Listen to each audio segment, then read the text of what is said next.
This review will feature a chat with the board game designer Martyn F about the game Epoch, or Epic if you prefer the American pronunciation, and its origins. I'll take you through the game experience, some suggestions I would make for improvement, and give you a really close look at the game in case you're looking to add a new civilization or exploration game to your collection on Legendary Tactics. So this is an exploration game with a real puzzly feel to it. It's a heavy Euro with indirect player interaction, though it offers more concrete physical components than a Euro would. There's no real luck or conflict, and there's a lot of engine building going on. And the currency of the game is food. Like other resource acquisition games, once you learn the representation system or the legend of the game, you can apply it fairly quickly and get to playing right away. While the game is recommended for ages 14 and up, I played with my 7 and 8-year-old boys and they enjoyed it thoroughly and grasped the mechanics quickly. We had fun choosing which inventions to develop and reaping the rewards from those decisions. Turns move very quickly early on in the game. As you build your engine, they take a little longer since your options become more diverse. Let's move to the game experience. So one element that the game lacks for me is an organization solution. And I think companies should include this, otherwise a game like this one in particular is completely unmanageable. I would much rather pay an extra $5 for a game and have a way to contain all the game pieces included. And let me tell you, there are a lot of pieces in this game. For all the other components, the production value is excellent. Nothing feels cheap here. Nice paper, nice matte finish, thick card stock, a beautiful aesthetic, and a sleek design. It's an open sandbox game with a framework that guides the parameters of play, and turns play very quickly once you know what each of the actions do. If you love civ building games that demand the most efficient route to maximal development, then you're going to love this game.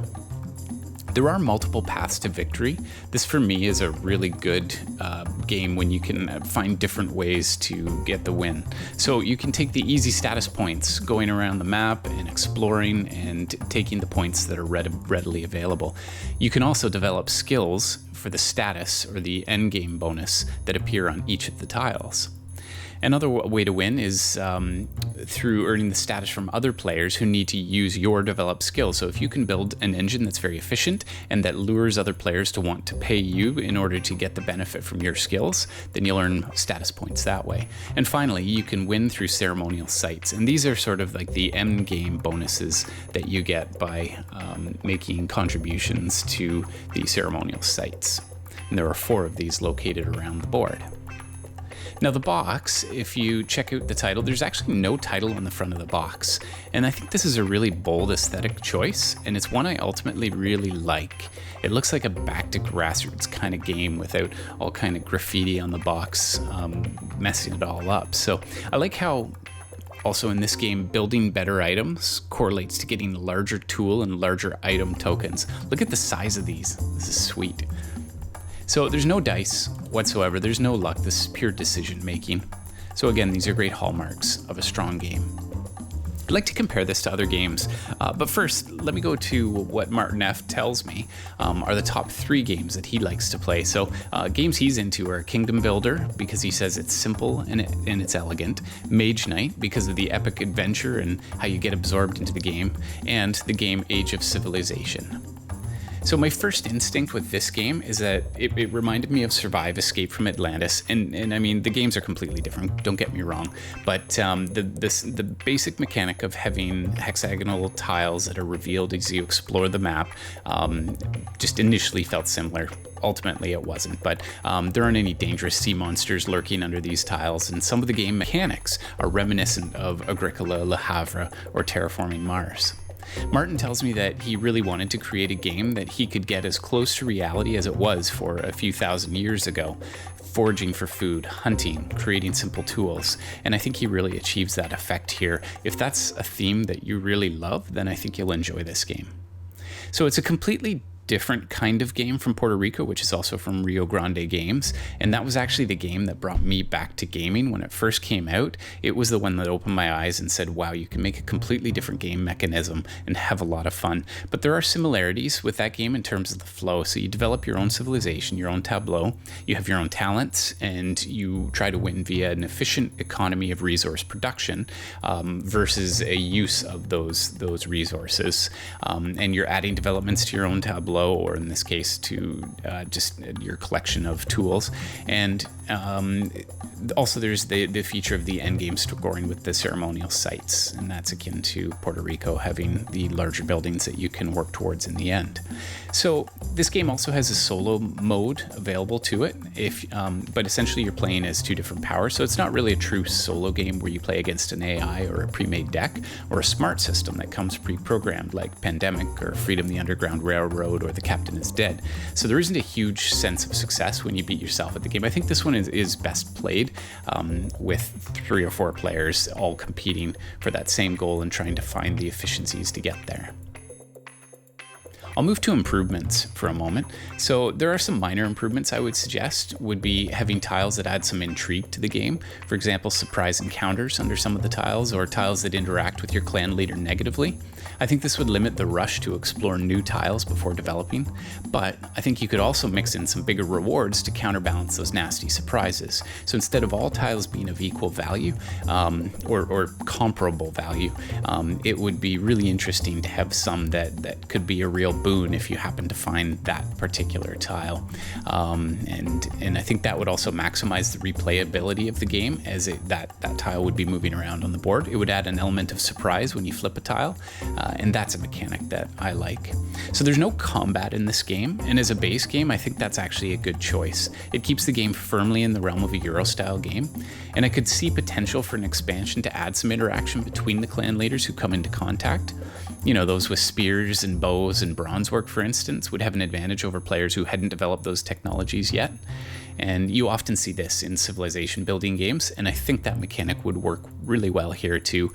But as I say, it's not imperative to have that in an early version of the game. I just think that would be a nice bonus later on if you're into that sort of thing, that you could opt to do that. So the only issue I have with games that don't offer some sort of conflict between players is that it remains a foot race to the finish, and it's hard to stop another player who begins to pull ahead. So there's no built-in balancing mechanic that allows players to slow down another player's efforts. The tools are a really fun addition to the game, with the mild annoyance that you're not really sure which ones are which without checking the rules, since none of them are labeled. However, I'm sure reviewers would critique the aesthetic if they had writing all over them, and it would limit the languages that the game is published in. So overall, I think the right choice was made here. It really doesn't take that long to learn what's what in the game. So my final critique would be that there's extensive resource conversion in the game. So this is both what resource gamers love to do, but it also gets a little complex. So, okay, I need 1 deer to make 1 hide to develop the technology sewing, which will give me more food, which makes me ask the question, why didn't I just kill the deer and eat it and save all that trouble? Well, and I think the answer is simple, because that's the point of this game. Once your engine is up and running, it's just much more efficient to have the development there, and to get other players to pay you to have that same development when they really need to cut corners. So that's where the strategists are going to have a lot of fun with this game, is finding that efficient path to victory. And this kind of game is all about that efficiency. Let's move on to theme. So this game is really well researched, and it takes place from the early Paleolithic through the Mesolithic, Neolithic, and Bronze Ages, with a splash of historical detail throughout the rulebook to add some color to the game. The game was made with support from a team of archaeologists from Leiden University. It's really well researched, and a part of this game that I like is that it puts us into a narrative where we feel that we're connecting with the time and place of the game. The game doesn't feel like work to me, as some of these games often do, where it just feels like a second job. And I think there's a lot of fun in this game to be had, collecting, gathering, building up your civilization. It's also fun that other players can enjoy what you've created and pay you for your knowledge and tools. It's really rewarding to get that payout when they actually are giving you status in order to use your own, your prestige and your knowledge. So games of efficiency can be both really stressful and intensely satisfying if you manage to outperform your competitors. So with the huge variety of choices in this game, your destiny is really your own. I imagine that getting really, really good at this game would be very difficult, and I'd be interested to see if there's any strategy videos on this game that are out there. At this point, I don't see any. I think at $60, you get great value for what you buy here. For me to love a game, I really need the investment of time spent learning the game to be rewarded by multiple plays so that the game will get to the table. And my family has asked if we could play this a second time after our first run through this coming weekend, so I'm inclined to think that this one is a keeper. Just some final thoughts. For those of you who are excited to see more from this game designer, he's working on a game about the history of Gothenburg now, which will be a worker placement game with lots of history. So I'm looking forward to seeing what Martyn F does with that. But I'm feeling an itch to go play the game right now rather than just talking about it. So thank you for your time. Don't forget to place a development tile on the like and the subscribe buttons.